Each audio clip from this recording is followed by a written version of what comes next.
इस वक्त आप आराम से बैठकर इस वीडियो को देख रही हैं, मगर मैं आपको कहूँ, आज जिस जगह पर आप अभी बैठे हो वो जमीन आज से करोड़ों साल पहले 8,500 डिग्री के तापमान से उबल रही थी, या जिस जगह पर आप बैठे हैं वो जगह लाखों सालों तक बर्फ से ढकी हुई थी।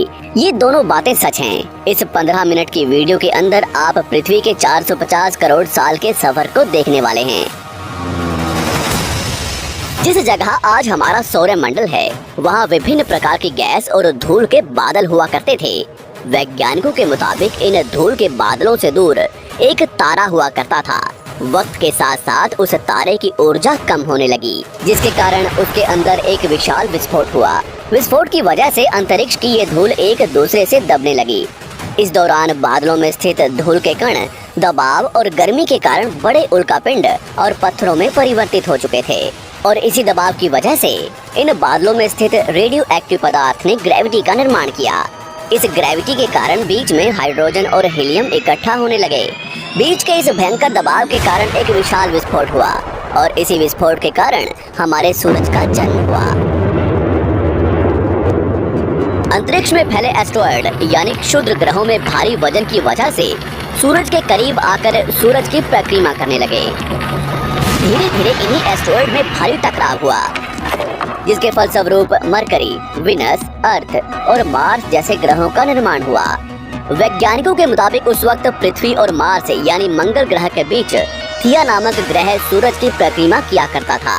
पृथ्वी पर ग्रेविटी होने की वजह से सूरज की परिक्रमा करने वाले एस्टेरॉयड अब पृथ्वी की परिक्रमा करने लगे, और धीरे धीरे करोड़ों सालों तक ये पृथ्वी पर गिरते रहे। और ऐसी घटना हमारे पड़ोसी ग्रह थिया पर भी हो रही थी, जिसके कारण थिया पृथ्वी के और करीब आने लगा और आकर पृथ्वी से टकराया। इस भयंकर टकराव की वजह से पृथ्वी के हिस्से कणों के रूप में अंतरिक्ष में फैल गए और एक रिंग्स की तरह पृथ्वी की परिक्रमा करने लगे। इन्हीं परिक्रमा करते हुए कणों में टकराव होने लगा, जिसके कारण हमारे चांद का निर्माण हुआ। उस वक्त पृथ्वी पर सिर्फ एक ही समुद्र हुआ करता था, और वो था 1900 डिग्री सेल्सियस की तापमान पर उबलते हुए लावे का। उबल रही थी वो सारी चीजें जिसे आज आप अलग अलग नाम से जानते हैं। वक्त के साथ साथ पृथ्वी धीरे धीरे ठंडी हो रही थी, जिसके कारण पृथ्वी के भारी तत्व जैसे धातु और रेडियो एक्टिव पदार्थ पृथ्वी के केंद्र में जाकर इकट्ठा हो गए, और हल्के पदार्थ पृथ्वी की सतह पर आ गए। लाखों सालों तक पृथ्वी पर उल्कापिंडों की बरसात हुई, और इन गिरते हुए उल्कापिंडों में जमा था नमक, मिनरल्स और पानी। करोड़ों सालों तक इन उल्कापिंडों की बरसात होती रही, और धीरे धीरे पृथ्वी की ऊपरी सतह पानी से ढकने लगी। वैज्ञानिकों के मुताबिक यही वो वक्त था जब दूर गहरे पानी के अंदर निकलते ज्वालामुखियों से पहली बार सूक्ष्म जीवों का निर्माण हुआ। लाखों सालों बाद एक वक्त ऐसा आया जब पृथ्वी की पूरी सतह पानी से ढक चुकी थी।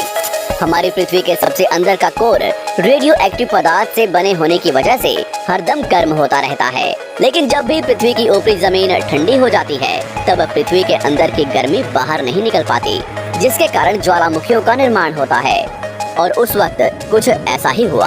पानी से ढकी हुई पृथ्वी पर हजारों की तादाद में ज्वालामुखी निकलने लगे, और आने वाले लाखों सालों तक इन ज्वालामुखियों का निकलना जारी रहा, जिससे पानी के ऊपर जमीन का निर्माण हो रहा था। इस वक्त भी पृथ्वी पर वातावरण न होने की वजह से अंतरिक्ष से उल्कापिंडों की बरसात हो रही थी। आज से लगभग 300 करोड़ साल पहले पृथ्वी पर ऐसा वक्त आया जब पृथ्वी का वातावरण लगभग स्थिर होने लगा था। ज्वालामुखी निकलने धीरे हो गए थे, और पृथ्वी का एक दिन 12 घंटे का हुआ करता था। साल बीतते गए, और धीरे धीरे ये सूक्ष्म जीव विकसित होते गए और समूह में रहने लगे। आज से लगभग 250 करोड़ साल पहले पहली बार पृथ्वी पर ऐसे जीवों का निर्माण हुआ जो जीने के लिए ये पानी के अंदर के मिनरल्स यानी खनिज पदार्थ और धूप का इस्तेमाल करते थे, और मल त्याग के रूप में ऑक्सीजन बाहर निकालते थे। इस वक्त तक पृथ्वी पर ज्यादातर ज्वालामुखी निकलने बंद हो चुके थे, और इन माइक्रोबैक्टीरिया की वजह से वातावरण में ऑक्सीजन की मात्रा बढ़ रही थी। वातावरण में ऑक्सीजन बढ़ने की वजह से पृथ्वी का वायुमंडल बनना शुरू हुआ, और आने वाले हजारों सालों तक वातावरण में ऑक्सीजन की मात्रा बढ़ती रही। जिसकी वजह से पृथ्वी के ज्यादातर हिस्सों में ये सूक्ष्म जीव फैल गए। हजारों सालों बाद एक वक्त ऐसा आया जब पृथ्वी में ज्यादा ऑक्सीजन बढ़ने के कारण ये सूक्ष्म जीव मरने शुरू हो गए।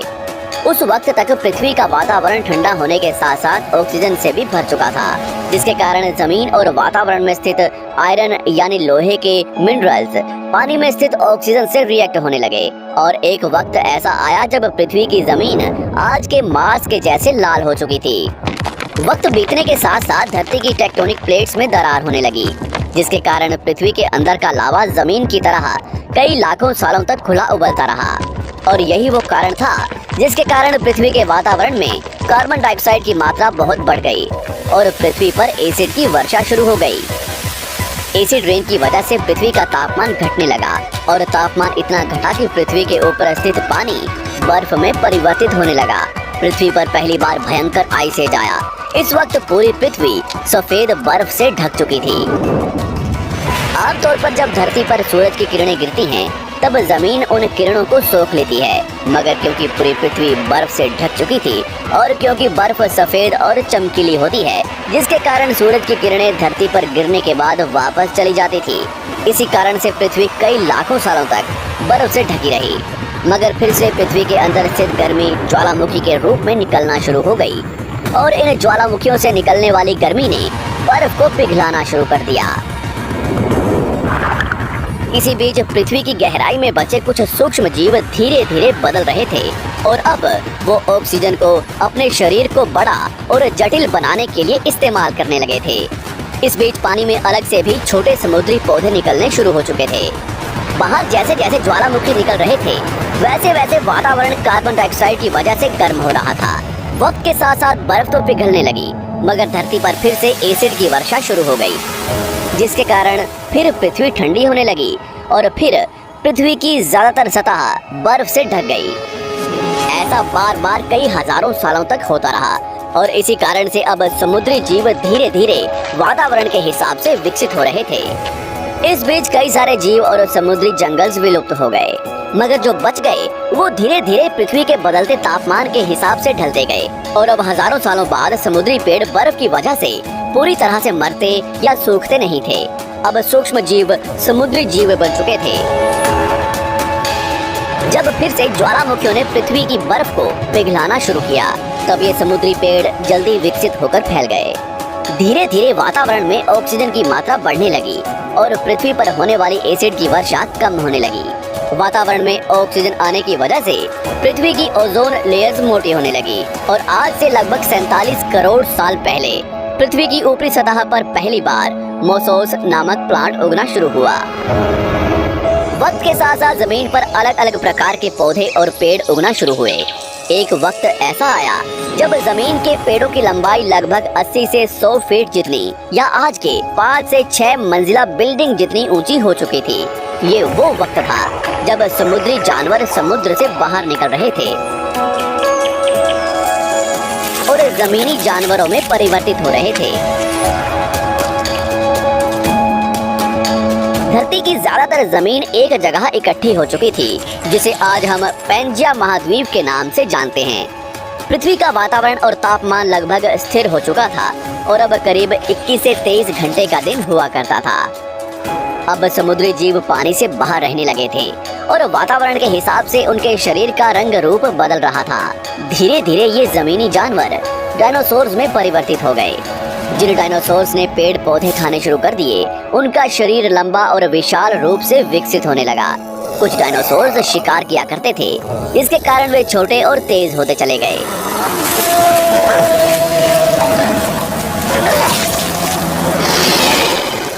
पृथ्वी की ऊपरी जमीन एक जगह इकट्ठी होने के कारण ज्यादातर जमीन रेगिस्तान और बंजर हो चुकी थी। ज्यादातर जंगल समुद्र के करीब हुआ करते थे, जिसमें डायनासोर्स रहा करते थे। आज से लगभग 20 करोड़ साल पहले पैंजिया महाद्वीप टूटना शुरू हो गया।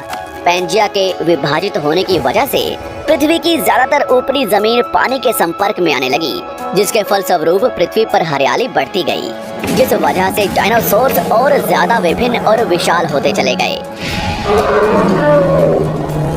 डायनासोर्स ने आने वाले लगभग 20 से 30 करोड़ सालों तक पृथ्वी पर राज किया। उस वक्त डायनासोर्स समुद्र से लेकर जमीन और आसमान तक पूरी पृथ्वी पर राज किया करते थे। इस दौरान अफ्रीका से टूटा भारत सीधे आकर आज के तिब्बत से टकराया और इस टकराव की वजह से हिमालय का निर्माण हुआ। आज से लगभग 6.5 करोड़ साल पहले पृथ्वी की तरफ आज के माउंट एवरेस्ट से भी बड़ा लगभग 4.5 लाख करोड़ किलो जितना वजनीय उल्का पिंड लगभग 80,000 किलोमीटर प्रति घंटे की स्पीड से पृथ्वी की तरफ आ रहा था। पृथ्वी की सतह को छूते ही उसमें भयंकर आग लगी और वो जलते हुए सीधा पृथ्वी से टकराया।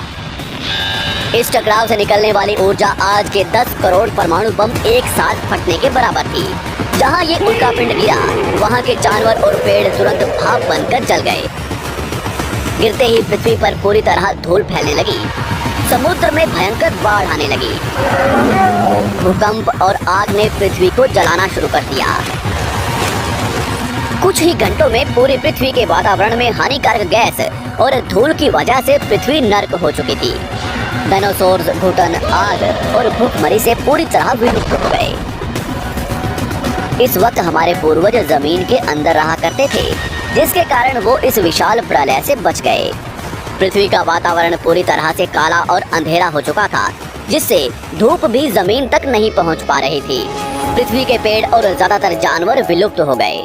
वातावरण में धूल और हानिकारक गैस के कारण पृथ्वी पर फिर से एसिड की वर्षा शुरू हो गई और फिर पृथ्वी ठंडी होकर बर्फ से ढक गई। लेकिन इस बार पृथ्वी की बर्फ लाखों सालों तक नहीं जमी रही और 80 से 90 हजार साल बाद ये बर्फ पिघलनी शुरू हो गई। जैसे ही धरती पर वातावरण फिर से पहले जैसा होने लगा, वैसे ही ये छोटे जीव जमीन से बाहर आना शुरू हो गए। उस वक्त पृथ्वी की बर्फ पिघलनी शुरू ही हुई थी, जिसके कारण अफ्रीका में घने ठंडे जंगल हुआ करते थे और इसी बीच ये जमीनी जीव बंदरों में परिवर्तित हुए।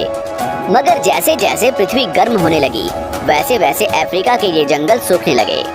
जंगल की चीजें खाने वाले बंदरों को खाने की कमी होने लगी। खाने की तलाश में इन बंदरों ने अपने पैरों पर चलना शुरू कर दिया, जिससे उन्हें दूसरे जानवरों के शिकार करने में मदद मिलती थी। धीरे धीरे बंदर एप्स यानी वानर में परिवर्तित हुए। खाने की तलाश में ये एप्स पृथ्वी के दूसरे हिस्सों में फैलने लगे और धीरे धीरे उनके शरीर का रंग रूप वहाँ के मौसम के हिसाब से बदलता गया। वक्त के साथ साथ हम आदिवासी बने।